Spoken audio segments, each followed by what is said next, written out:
Hey guys, it's C with Creative Lotus Designs, and today I am coming with a new toy. I decided to go ahead and jump into sublimation, so I'm going to be converting this Epson EcoTank 2800 into a sublimation printer. If you are interested in seeing how I do this process, keep watching. So, I know the word converting sounds scary, but I promise you it's not. I watched a couple of videos and I realized you're really not doing nothing. You're just using a sublimation ink instead of the inkjet ink that comes in the printer. So, I got sublimation ink from Design, and we're going to hop right into this video. So, got a box cutter. Go carefully cut up this tape. I have a EcoTank 15,000 for inkjet printing, so I actually just got that about 6 months ago, but I'm loving it so far. Straight out the box, they get a CD-ROM. I don't even know where to play this at anymore. And your instructions, I pretty much know the basics on filling an EcoTank. Uh-oh, messing up my backdrop. This printer is very light. It's not a super heavy printer. I'll give you the specs on weight in a second. I'm just going to pull out everything I need from the box. And this is the ink that comes with it. The 522 ink. I can't even use that for my 15,000 because my 15,000 uses 502 ink. So maybe I'll find somebody that can use it. You get your plug. It comes very secure. Lots of styrofoam, plastic. Everything is taped down. For starters, get it out the plastic.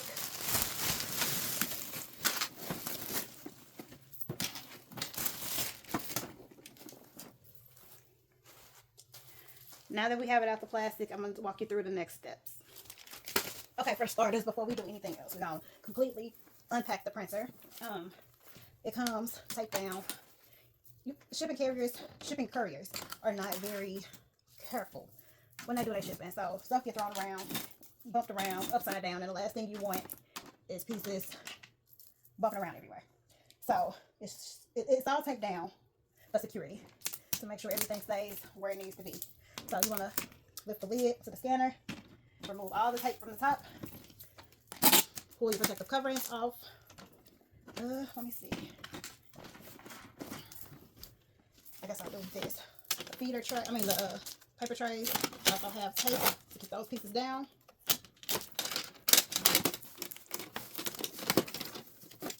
Wait a minute. Just pulling all the tape from every spot that I see.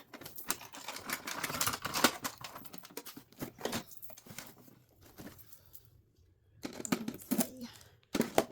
Unlike my 15,000, this keep it through a bottom tray feed, so everything feeds through this back part here. You are able to adjust the paper width with this. The only thing that I do not like about this printer is it only has the ability to print 8.5 inches wide.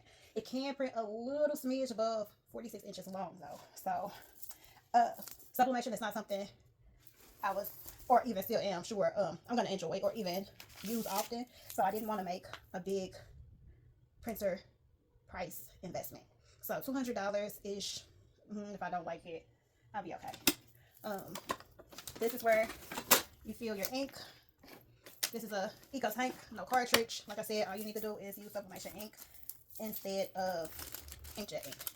So next thing we're gonna do is get it plugged in. Here's the cord. I think I have all the tape off.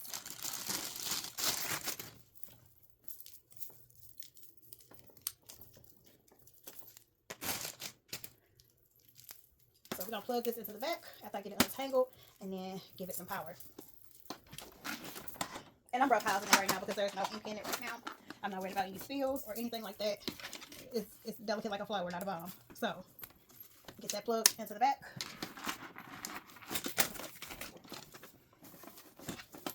And get some power flowing through it.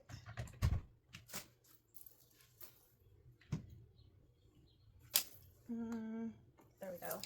Had to give it a long press. So Next thing Epson recommends, I've unpacked it, plugged it in. Next thing they recommend is choosing the setup method. If you do not want to use a mobile device for setup.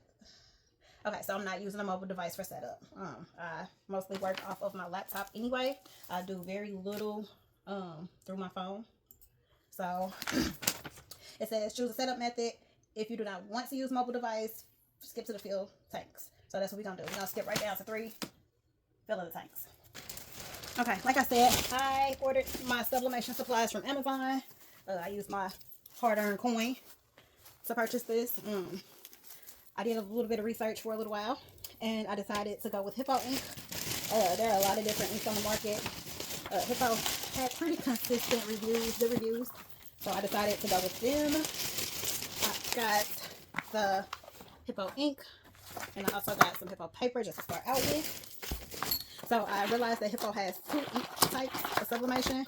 Well, probably more than 2. I noticed they had 2 sizes, and then they had like a syringe feel, and then they had the actual EcoTank feel tops. So I went with the Eco tank tops in a slightly larger size. So I know off the bat they said do not shake the ink, so I don't do that, but I did want to make sure it didn't have any sediment at the bottom or anything. So we're gonna fill the tanks. One thing you should know, Epson EcoTank printers are not, I repeat, are not made for sublimation. Once you add that sublimation ink, you void any warranty that they offer. This is made for inkjet printing. They got sublimation printers if you want to make that kind of investment. They recommend using gloves. Sometimes I go against the grain. I'm not really worried about gloves. So, EcoTanks, well, the 2800 anyway, comes with 4 tanks. I know the 8550 comes with, I think, 5 or 6. So you get your black, yellow, magenta, cyan. You're going to fill your inks based on color. I'm going to start with the black. You're going to pull your cover back. They give you an additional key on the inside, black, yellow, magenta, cyan. It lets you know to only put 522 ink in there, but I'm doing sublimation, so that does not apply to me. If you are worried about your warranty or what ifs, get you a sublimation printer. Something made for sublimation. So black, cyan, magenta, yellow. I'm going to do my black first. Just kind of do it in order that they go down the thing. I'm just going to open one well at a time. I'm going to start with my black. They say do not squeeze the bottles. Do not shake the bottles. We are just going to, I like to make sure it ain't going to spill everywhere before I put it in. We're just going to connect it to the adapter and let it work. Press it down. You can hear it gurgling as the tank fills up.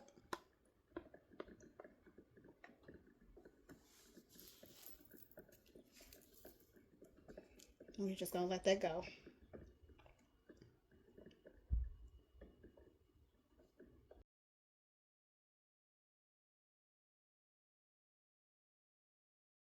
Okay, so that is full. We're going to gently lift it,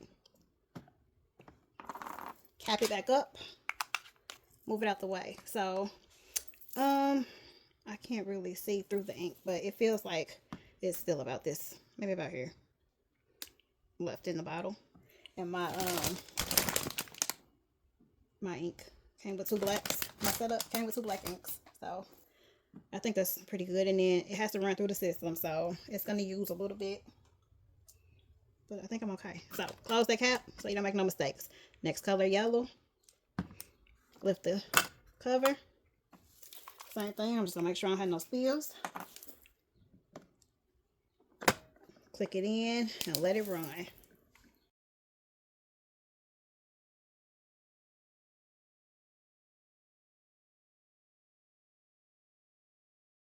And one thing about any ink, you always get more black than you do of the color, even with just inkjet ink. So it's expected.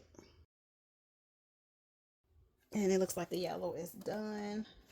Gonna give it a little pull, cap it off, set it to the side, and you can see the yellow is about right here at the bottom of this white line. Can you see? Well, the yellow is about right here at the bottom of this line left. Next, close the cap, open the magenta. Same thing with the magenta. Check for spills. We're good. Attach and let it drain. Let it fill up the tank.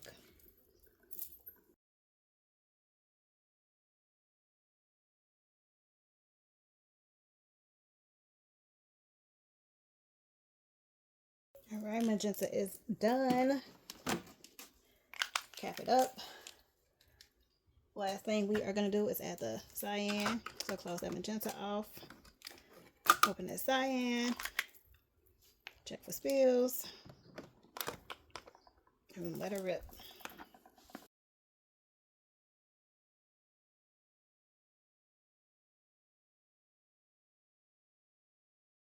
So I think it's taking these tanks about maybe 45 seconds, give or take to fill, which is not long. And the cyan is done. Go ahead and dislodge that one. Cap it off. And it has about the same amount. This one feels a little less than the magenta. It feels like it's about to this line here. Well, the yellow versus up here. Still got something to top off the ink. All right, close that well to the cyan. Close the door to the tanks and on to the next step. So after you fill the tanks, you are supposed to turn the power on. Select your language. Is it touchscreen? Nope. Okay, so we already at English. Just gonna hit OK. It says finish setup using Epson Smart Panel app. I don't think I'm gonna use the app. So we are gonna go to now. It says preparing.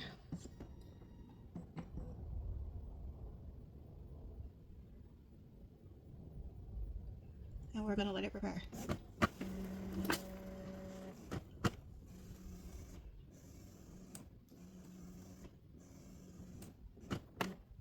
Okay, it says see the start here.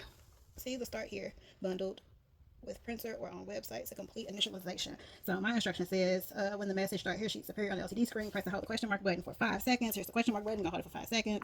1, 2, 3, 4, 5. Okay, it says start initialization. Confirm that the tank is filled with ink.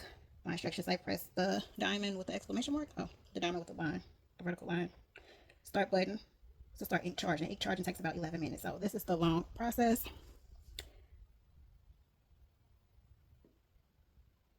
All right, so we're gonna go ahead and start the ink charging process.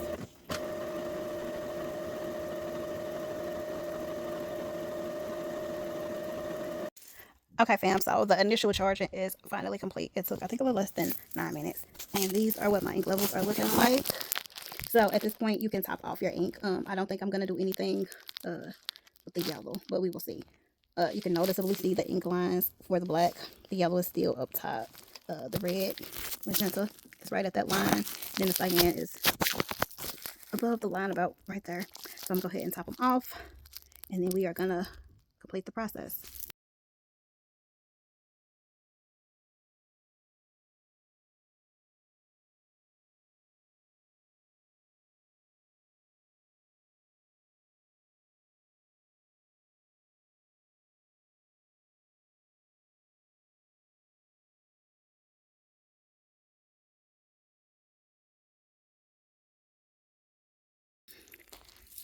And even after the initial charge of the inks, I still have a little ink in all my colors, and I still have quite a bit of yellow and then quite a bit of black. So the next thing we are supposed to do is press the OK button to proceed with the initial setup. So initialization complete. We're gonna hit OK. Align the print head to get the best print quality. So for initial adjustments, I'm just gonna use this plain printer paper. Up and Up brand. Got 500 sheets for probably dirt cheap from Target. Gonna grab a couple of pieces. This is a rear feed printer. We are gonna pull out the tray. The guides are already adjusted wide enough to insert the paper. We are gonna insert the paper. Make sure everything is lined up. And then we are going to go ahead and confirm that we have plain letter paper inside of there. Hit OK. And we are going to adjust. Let me see. I hit too many times. Perform a print head nozzle check to check print quality. Okay, so we're gonna print that. Okay, load letter A4 paper. That's loaded. It says to hit that, so we're gonna do that. Let's see what we get.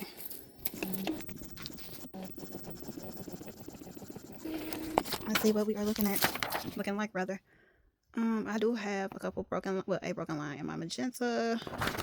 The yellow looks pretty decent. Cyan looks pretty decent. Black looks pretty decent. It says, are there any missing any missing segments? I'm gonna go ahead and say yes, and we are gonna run it again. Clean the print head. We're gonna go ahead and do that. Okay. So connect missing dots. Paper is loaded. We're gonna start print head cleaning. It says do not turn the power off. And so it's complete. This takes about 3 minutes.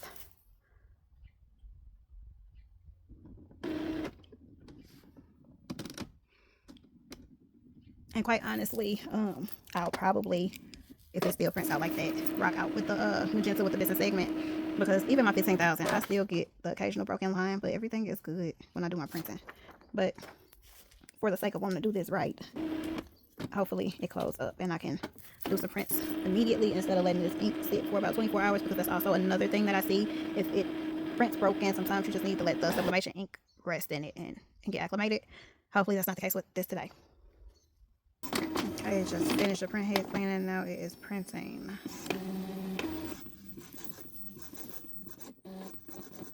Where is it? I didn't see it pull any paper. I did. Alright, let's check it out. Let's see if we have. Oh, now we are all good. No missing segments. Everything is looking good. So, in this case, I'm going to go ahead and tell my printer that there was no missing segments. Use the arrow. No. Okay. Align print position. Suffix. Maybe listen. Align print position, suffix, misalignment, and banding. We're going to go ahead and adjust it. And then we're going to go ahead and print, because just get it done. Let's see what we get this time. So this is the alignment adjustment that's coming out.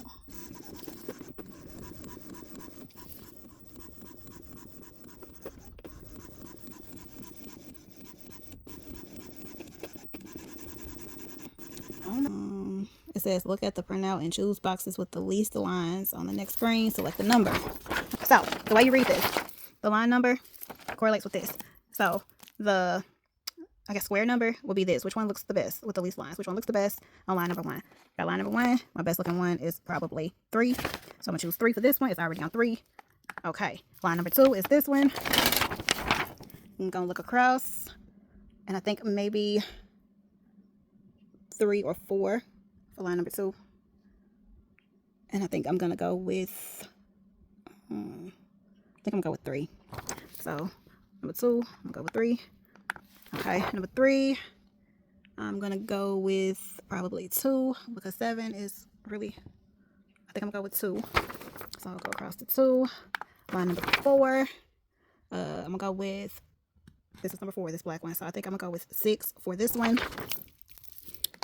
Okay, line number 5, which is this line, I'm gonna go with, looking at it between 4, 5, or 6, and I think I'm gonna go with 5 for this one. Go down and go to 5. Line number 6, which is this black line. That's pretty scratchy. I think I'm gonna go with 5 for this one. So it would have been between 5 or 6 for that one for me.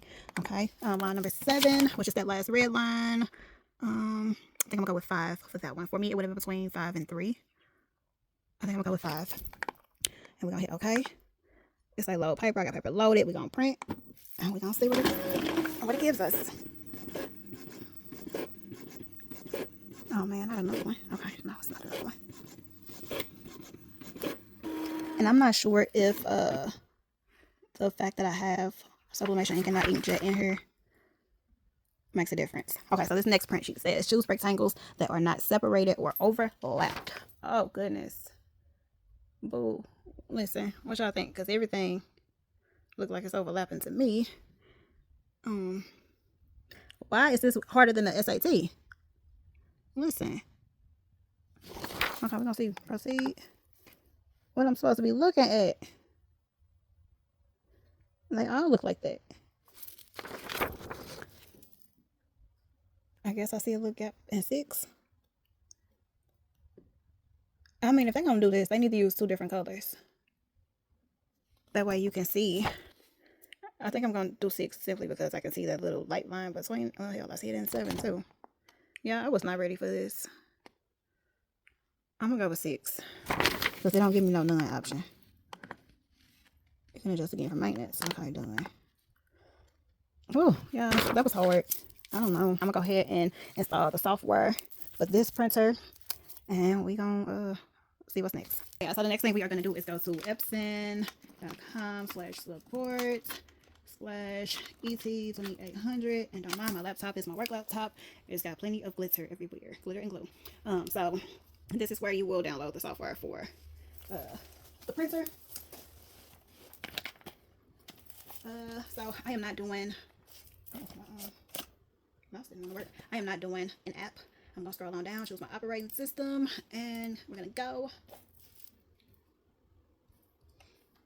So recommended for me is the drivers and utilities combo package for the 2800 and the 2803. I'm gonna go ahead and do that. It's gonna download. I'll have to give it permission and all that good stuff. Once it does that, I'm gonna open it. I'm gonna run it. We're gonna let them make changes, unfortunately. And it's installing.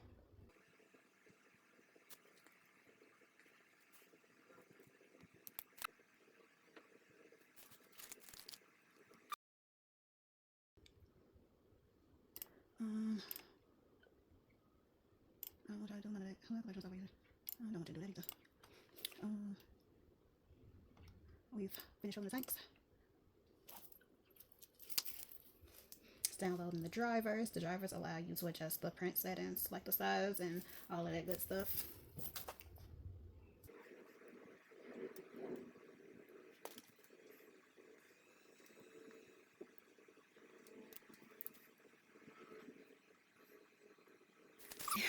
Checking the system environment. I'm definitely going to do the Wi-Fi connection instead of the USB connection, because who want to do USB? I'm not getting up and plugging in my computer every time. Hopefully it automatically connects to my Wi-Fi and I don't have to select my network and password and all of that, but we will see. Baby, I don't even know what SSD is. I don't do anything electronic, y'all. iPads, tablets, bare minimum on my phone and my laptop. Let's see. I don't even see my internet name. Let's see.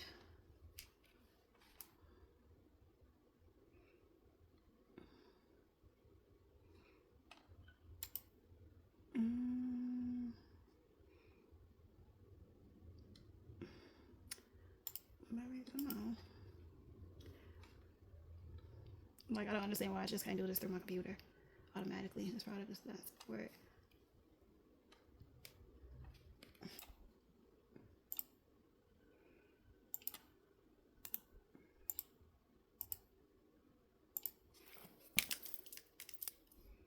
Now it says setting up. Let's hope we all good. Download the network utilities.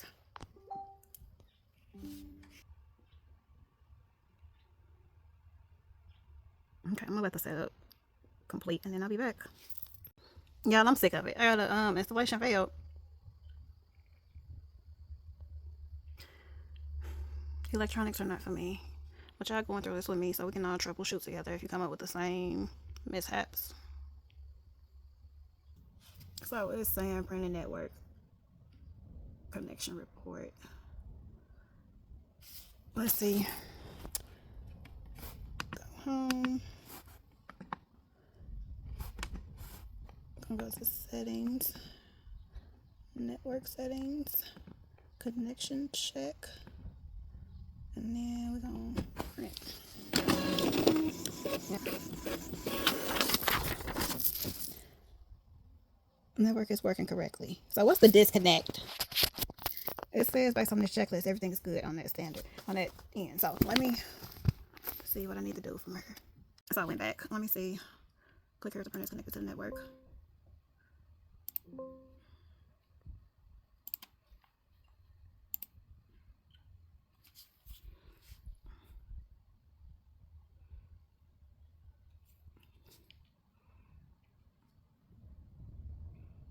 Now this is stressing me out. I've been doing this for way longer than I should have been.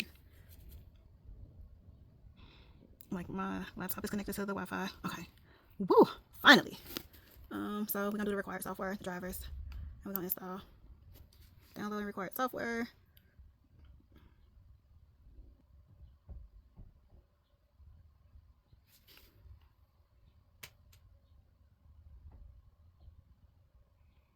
Okay. We finally almost at the finish line. We're gonna print a test page. Hopefully I still have some paper back there. Down to our last sheet now. At first it was saying that my printer was not connected to the computer, connecting to the computer rather. Woo! Okay, we done. I think we are done.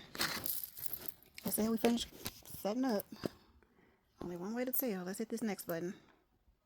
Okay, so it's done there. Now it's saying I need to update my firmware. Do not turn off your computer or printer. Don't disconnect the printer from the computer until the firmware update is complete. Okay, so let's update the firmware. Of course, we don't read those.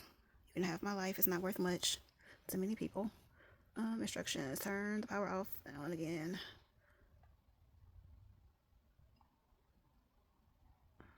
I don't have nothing in the print queue, so I'm not doing that. So we're gonna hit start.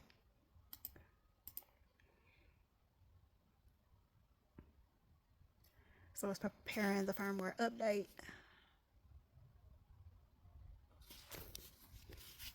Okay, that's running pretty fast. Okay, so the firmware has updated. It says it is successful. I'm gonna go ahead and hit finish and see.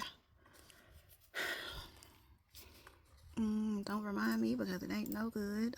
Let me just see if it will print. I'm gonna just print whatever I can muster up real quick in my Silhouette software. Let me let this boot up and then I'll be back. All right, so I went to Google real quick, got a rainbow image, just something to print every color out, and I'm just gonna do a test print page on regular copy paper.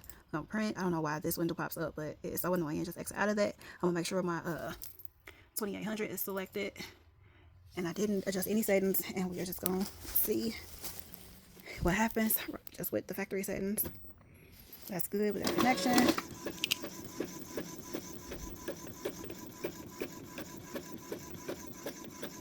And off the bat, I don't know how I feel about this.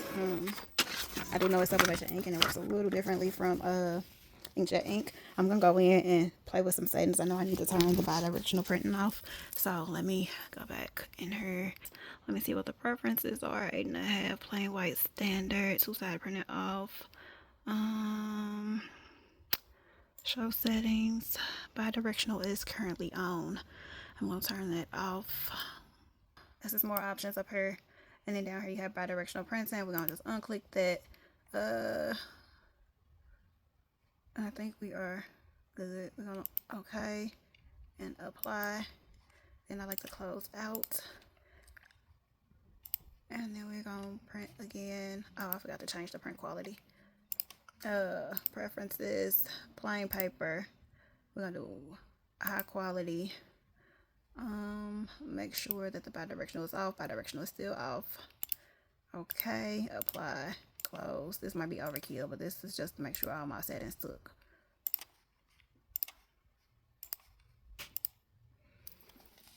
Okay, we're gonna print out this second page. This is plain copy paper, y'all. So I don't know if this setting was the best to practice with, using just plain copy paper, because it's coming out looking like it's still wet. But it's okay, it's just test print. Plain paper, ain't costing me no money. So, bi-directional off. Alright, well, I guess they look about the same. Alright, test 2. I'm gonna print on sublimation paper. Okay, guys, so I told y'all about Hippo sublimation paper. I'm gonna go ahead and open it up and load it into my printer. I have taken that image and basically just made a quick little design to print and test. This is what the paper comes out the package looking like. Got the operating instructions. It's white on one side and has the Hippo branding on the other side. With these EcoTanks, you print with the page you want to use facing forward. So when I load my printer, I'm going to load it this way with the white up, not with the branded logo up. So I'm just gonna drop this in the back. adjust it. You want it tight, not tight. Make sure everything is lined up. Close the tray. I've made the design and I've already mirrored it in silhouette. It is flipping horizontally. So that is that. I'm gonna go to my print.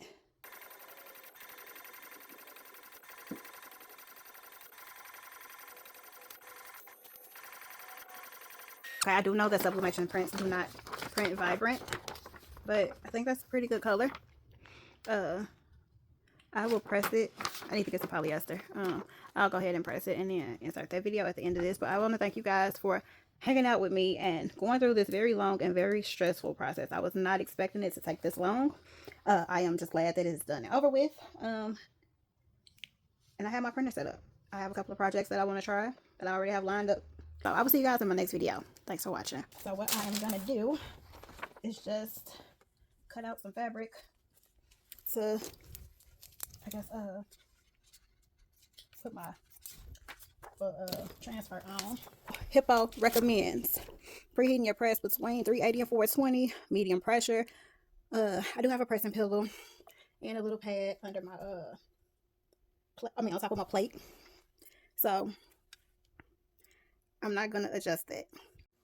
I'm gonna go ahead and cut down just a little bit around my page, just to make sure it fits. And sublimation, make sure you have a lint roller. I'm just gonna take my fabric. Maybe I should get a bigger piece of parchment paper.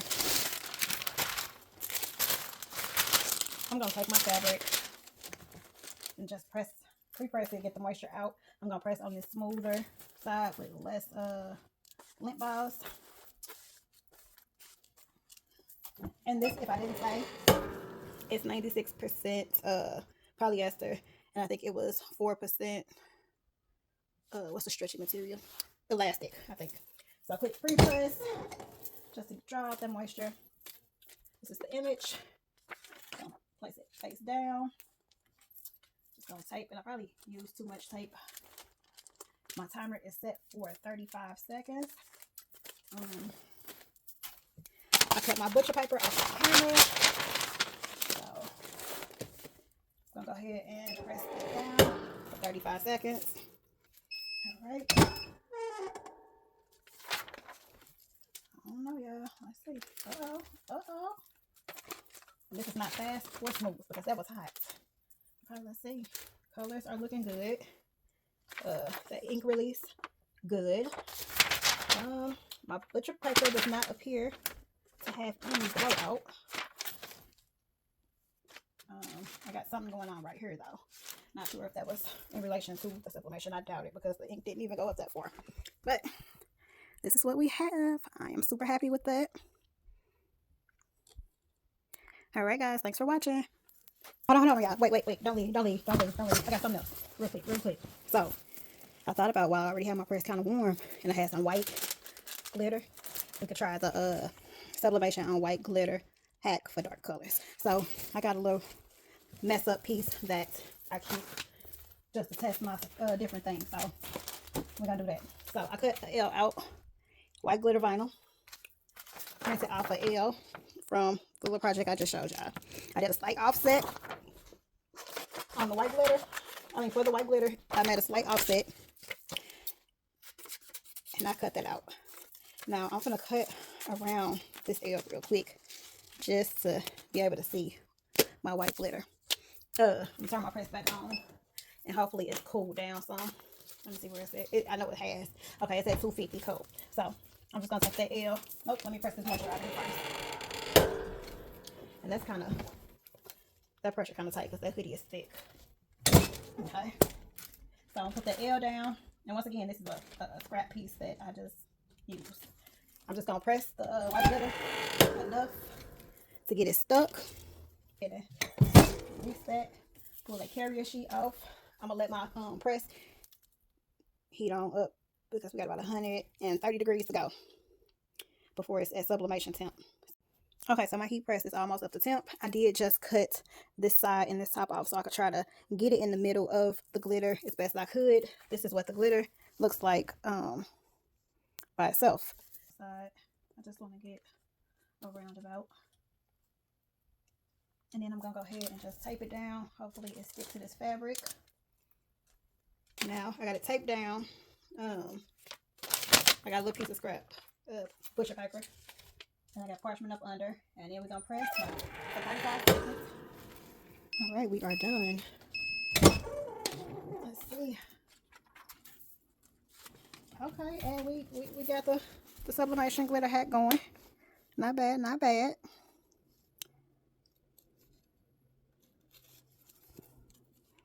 Can y'all see the sparkle? And the color is still vibrant. All right, so we did that, y'all.